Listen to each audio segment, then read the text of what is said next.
बिस्मिल्लाहिर्रहमानिर्रहीम अस्सलामुअलैकुम। Chapter number 18 का question number 22। 12 hogs were fed on diet A. Diet A की मेरे पास वैल्यू 12 है।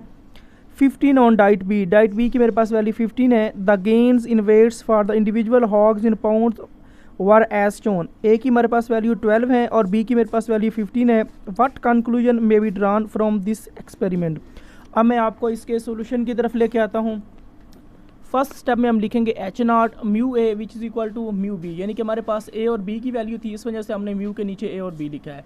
एंड एच वन जो उसका अल्टरनेटिव होता है उसमें हम लिखेंगे mu A not equal to mu B.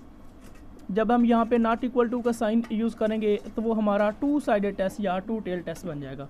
Second step is that level of significance. इस क्वेश्चन में हमें लेवल ऑफ सिग्निफिकेंस गिवन नहीं है, तो हमने अपनी मर्जी से लिया है alpha which is equal to 0.05। Third step is that test statistics. T नीचे सी एल यानी कि T calculated which is equal to X bar A minus X bar B over S P 1/n1 plus 1/n2, इसके ऊपर है square root. नीचे मैंने लिखा है D dot F. D dot F mean के degree of freedom. Student T distribution का degree of freedom है n1 plus n2 minus 2। Fourth step है कैलकुलेशन। तो सबसे पहले मेरे पास जो वैल्यूज़ थी डाइट ए की उसको मैंने एक्स ए का नाम दिया है और तरतीब के साथ उस वैल्यूज़ को लिख दिया है।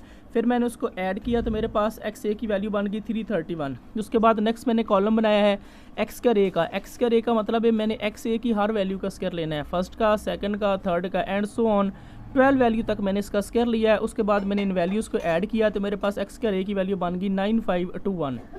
उसके बाद नेक्स्ट कॉलम मैंने बनाया डाइट बी का।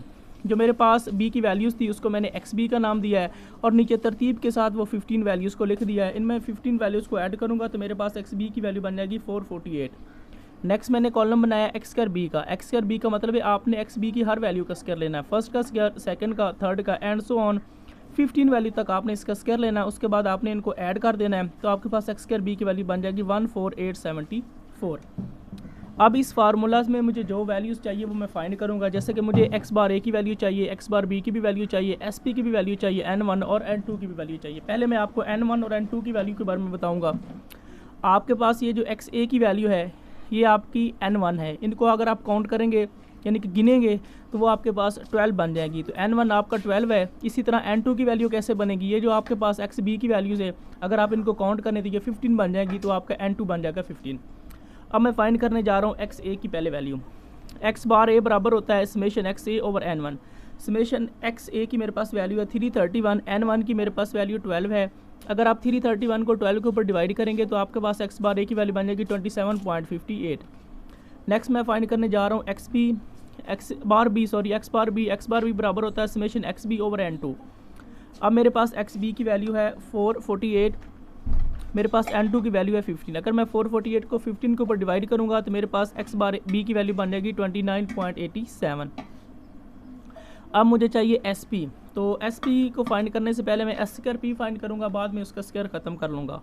S square P which is equal to 1/n1 plus n2 minus 2 into summation X A minus summation X bar A का इनका टोटल का square plus summation into X B minus X bar B का इसके ऊपर square है। अब next मैं इस समेशन को अप्लाई करूँगा। S square P which is equal to 1/n1 plus 1/n2 minus 2।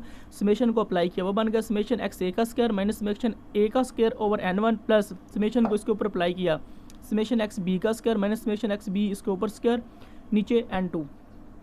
अब जो मैं नेक्स्ट काम करने जा रहा हूँ वो ये है कि मैं पहले इसकी वैल्यू फाइंड करूंगा, फिर मैं इसकी वैल्यू फाइंड करूंगा, फिर मैं इस फार्मूला में इसकी वैल्यूज़ पुट कर दूंगा। मैं दोबारा रिपीट कर रहा हूँ, पहले मैं इसकी वैल्यू फाइंड करूंगा, फिर मैं इसकी वैल्यू फाइंड करूंगा, फिर हम इसमें वैल्यू पुट कर देंगे। पहले मैं इसकी वैल्यू फाइंड करने जा रहा हूँ summation X A square minus summation X A इसके ऊपर स्क्वायर ओवर n1।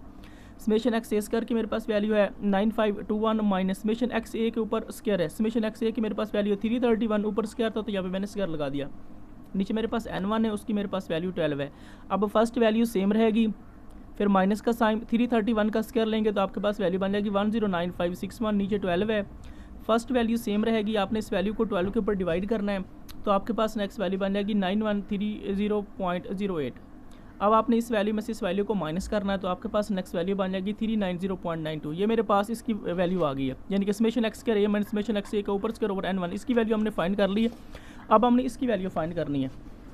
अब मैं आपको लेके आता हूँ नेक्स्ट पेज की तरफ।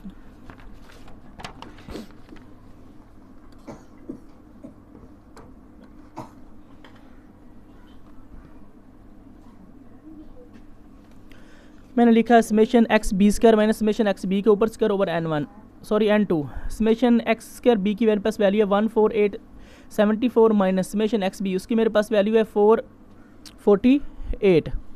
इसके ऊपर स्क्वायर था तो यहाँ पे मैंने स्क्वायर लगा दिया। नीचे मेरे पास n2 है, उसकी मेरे पास वैल्यू 15 है। अब फर्स्ट वैल्यू सेम रहेगी, माइनस का साइन भी सेम रहेगा। 448 का आपने स्क्वायर लेना है तो आपके पास वैल्यू बन जाएगी 200704। नीचे 15 सेम रहेगा, फर्स्ट वैल्यू सेम, माइनस का साइन भी सेम। आपने इस वैल्यू को इस वैल्यू के ऊपर डिवाइड करना है तो आपके पास नेक्स्ट वैल्यू बन जाएगी 13380.27। इस वैल्यू में से इस वैल्यू को आपने माइनस करना है तो आपके पास 1493.73 इसकी वैल्यू हो जाएगी। अब हमने जो दो वैल्यू फाइंड की है उसको मैं एस स्क्वायर पी के फार्मूले में पुट करने जा रहा हूँ। मैंने लिखा है putting the values in S square P formula. अब S square P which is equal to 1/n1 plus n2 minus 2 into summation X A square minus summation X A के ऊपर square over n1 plus summation X B square minus summation X B के ऊपर square over n2। अब 1/n1 की जगह उसकी value 12, n2 की जगह 15 minus 2 summation X A square minus summation X ए का स्क्वायर ओवर n1 की वैल्यू हमने पिछले पेज के ऊपर फाइंड की थी जो मेरे पास आई थी 390.92 प्लस फार्मूले का इसकी वैल्यू हमने यहाँ पे फाइंड की है 1493.73। अब 1/12 और 15 27 साथ में -2 आपने इन दोनों वैल्यू को ऐड करना तो आपके पास नेक्स्ट वैल्यू बन जाएगी 1884.65। अब इसको आप 1 से मल्टीप्लाई कीजिएगा तो ये वैल्यू सेम रहेगी। 27 में से आपने 2 को माइनस करना है तो नेक्स्ट वैल्यू बन जाएगी 25। अब मैंने यहाँ पे इम्प्लाइज़ का साइन यूज़ किया। इम्प्लाइज़ का साइन हम तब यूज़ करते हैं जब हम उस वैल्यू को उसी लाइन के ऊपर सॉल्व करना चाहते हैं। अब एस स्क्वायर पी यहाँ पे आ गया, इस वैल्यू को मैंने इस वैल्यू के ऊपर डिवाइड किया तो नेक्स्ट वैल्यू मेरे पास बच गई 75.384। अब मुझे चाहिए एस पी की वैल्यू। एस पी की वैल्यू फाइंड करने के लिए मैं दोनों साइड स्क्वायर रूट लूँगा, इसके ऊपर भी स्क्वायर रूट, इसके ऊपर भी स्क्वायर रूट। अब स्क्वायर से स्क्वायर रूट काट गई, पीछे एस पी बचा। इसकी अगर आप स्क्वायर रूट लेंगे कैलकुलेटर से तो आपके पास वैल्यू बन जाएगी 8.68। अब हम एस पी की वैल्यू और बाकी जो हमने x⁻1 और x⁻2 की वैल्यू फाइंड की थी वो टी कैलकुलेटर के फार्मूले में पुट करेंगे। T calculated which is equal to x⁻a minus x⁻b over S P 1/n1 plus 1/n2 इसके ऊपर है स्क्वायर रूट। x⁻a की मेरे पास वैल्यू है 27.58 माइनस x⁻b की मेरे पास वैल्यू है 29.87, एस पी की मेरे पास वैल्यू है 8.68। 1/n1 की जगह उसकी वैल्यू 12 प्लस n2 की जगह 15। अब आपने इस वैल्यू में से इस वैल्यू को माइनस करना है तो आपके पास नेक्स्ट वैल्यू बन जाएगी -2.29। ये वाली वैल्यू सेम रहेगी। 1 को 12 के ऊपर डिवाइड करेंगे तो नेक्स्ट वैल्यू बन जाएगी 0.083। फिर प्लस फार्मूले का 1 को आपने 15 के ऊपर डिवाइड करना है तो नेक्स्ट वैल्यू बन जाएगी 0.067। ऊपर वाली वैल्यू सेम, 8.68 भी सेम, इन दोनों को ऐड करना है। नेक्स्ट वैल्यू बन जाएगी 0.150। ऊपर वाली वैल्यू सेम, ये वैल्यू भी सेम, आपने इसकी स्क्वायर रूट ले लेनी। 0.150 की स्क्वायर रूट लेंगे तो आपके पास नेक्स्ट वैल्यू बन जाएगी 0.387। ऊपर वाली वैल्यू सेम, इन दोनों को आपने मल्टीप्लाई करना है तो नेक्स्ट वैल्यू बन जाएगी 3.35। इस वैल्यू को इस वैल्यू के ऊपर डिवाइड करेंगे तो आपके पास नेक्स्ट वैल्यू बन जाएगी -0.68। 5 स्टेप है क्रिटिकल रीजन। क्रिटिकल रीजन हम डायरेक्ट नहीं ले सकते, इसके लिए बुक में है ऊपर एक स्ट्रक्चर गिवन है तो हमने उसके अकॉर्डिंग अपनी क्रिटिकल रीजन लेनी है। अब मैं आपको बुक की तरफ लेके आता हूँ और आपको बताऊँगा कि आपने इसमें कौन सी क्रिटिकल रीजन यूज़ करनी है। जब भी आपने क्रिटिकल रीजन लेनी है तो आपने H1 को माइंड में रखते हुए क्रिटिकल रीजन लेनी है। H1 हमारा बन रहा है mu naught equal to mu naught. Mu naught से मुराद होता है आपकी कोई भी वैल्यू है। जब यहाँ पे नॉट इक्वल टू का साइन आए तो ये आपके पास दो क्रिटिकल रीजन, आप इन दोनों में से किसी एक को यूज़ कर सकते हैं। तो क्योंकि ये नेगेटिव वाली है इसके लिए थोड़ी सी आपको सॉल्व करने में मुश्किल हो सकती है, मैं पॉजिटिव वाली यूज़ करता हूँ। और दूसरी बात ये है इन केस ऑफ 2 साइडेड, यानी कि अगर आपका 2 साइडेड टेस्ट बन रहा हो, 2 साइडेड तभी बनता है जब यहाँ पे नॉट इक्वल टू का साइन आता है। तो फिर आपने उन्होंने कहा है इस कैलकुलेशन यूज़ करनी है, सॉरी क्रिटिकल रीजन यूज़ करनी है टी के ऊपर मॉड ग्रेटर और इक्वल है T alpha over 2 into n-1। अब टी के ऊपर आपने मॉड यूज़ कर लेना। सेकंड स्टेप में बताने का सिर्फ यही मकसद है और कोई मकसद नहीं। मैं फिर आपको रिपीट कर देता हूँ, जब आपके पास 2 साइडेड टेस्ट बन रहा हो तो आपने इस टी कैलकुलेटेड के ऊपर मॉड ज़रूर लगाना। ये जो दो लाइन्स हैं इनको हम मॉड बोलते हैं। अब मैंने इसकी क्रिटिकल रीजन लिख दी है, टी कैलकुलेटेड इसके ऊपर मॉड ग्रेटर है T alpha over 2 into new. अब टी कैलकुलेटेड इसके ऊपर मॉड फिर ग्रेटर का साइन फिर टी अल्फा ओवर 2। अब अल्फ़ा ओवर 2 और साथ में न्यू ए इसकी वैल्यू मैं यहाँ पे फाइंड करूँगा। अल्फ़ा की मेरे पास वैल्यू है 0.05, मुझे चाहिए अल्फ़ा ओवर 2, तो मैं दोनों साइड 2 के ऊपर डिवाइड करूँगा। अल्फ़ा के नीचे भी 2, 0.05 के नीचे भी 2, अल्फ़ा ओवर 2 सेम 0.05 को अगर आप 2 के ऊपर डिवाइड करेंगे तो नेक्स्ट वैल्यू बन जाएगी 0.025। ये मेरे पास अल्फ़ा ओवर 2 की वैल्यू आई है। नेक्स्ट मैंने न्यू की वैल्यू फाइंड करनी है। न्यू बेसिकली होता है डिग्री ऑफ फ्रीडम।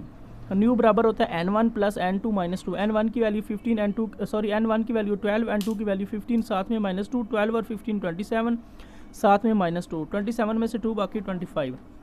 अब मैंने t सेम लिख दिया, अल्फ़ा ओवर 2 की जगह उसकी वैल्यू लगा दी 0.025, न्यू की वैल्यू 25। अब t कैलकुलेटर की मेरे पास वैल्यू आई थी -0.68। इसको मैंने यहाँ पे सॉल्व किया है, यानी इसके ऊपर मॉड है, यहाँ पे मैंने लिखा -0.68, इसके ऊपर मैंने मॉड लगाया। ये जो मॉड होता है ये नेगेटिव वैल्यू को पॉजिटिव में कन्वर्ट कर देता है, यानी मॉड ने माइनस को ख़त्म कर दिया। पीछे मेरे पास बच गया 0.68, तो यहाँ पे मैंने लिख दिया 0.68। उसके बाद अब नेक्स्ट काम आपने करना है। इस टी का लिखने का मकसद ये होता है कि आपने टी डिस्ट्रीब्यूशन के टेबल में जाना है और 0.025 को 25 के टेबल में चेक करना है। अब हम जाएंगे टी डिस्ट्रीब्यूशन के टेबल में और 0.025 को 25 के टेबल में चेक करेंगे। गौर से देखिएगा, ये मेरे पास है 0.025 और ये मेरे पास है 25, आपको नज़र आ रहा होगा ये 25 है। तो 25 में इसकी वैल्यू ये बन रही है 2.060, ये इसकी वैल्यू बन रही, तो मैंने इसकी वैल्यू लिख दी 2.060। नेक्स्ट स्टेप होता है कंक्लूजन। ये जो कंक्लूजन होता है वो आपके इस स्टेप के ऊपर डिपेंड करता है। अगर आपकी टी कैलकुलेटर की वैल्यू बड़ी आ रही हो और साथ वाली वैल्यू छोटी आ रही है तो उसका मतलब होता है वी रिजेक्ट एच नॉट। लेकिन अगर टी कैलकुलेटर की वैल्यू छोटी आ रही हो लेकिन साथ वाली जो वैल्यू वो बड़ी आ रही है तो उसका मतलब होता है वी एक्सेप्ट एच नॉट। अब हमारी टी कैलकुलेटर की वैल्यू छोटी आ रही है और साथ वाली वैल्यू बड़ी आ रही है तो उसका मतलब है वी एक्सेप्ट एच नॉट, क्योंकि टी कैलकुलेटर की वैल्यू छोटी है।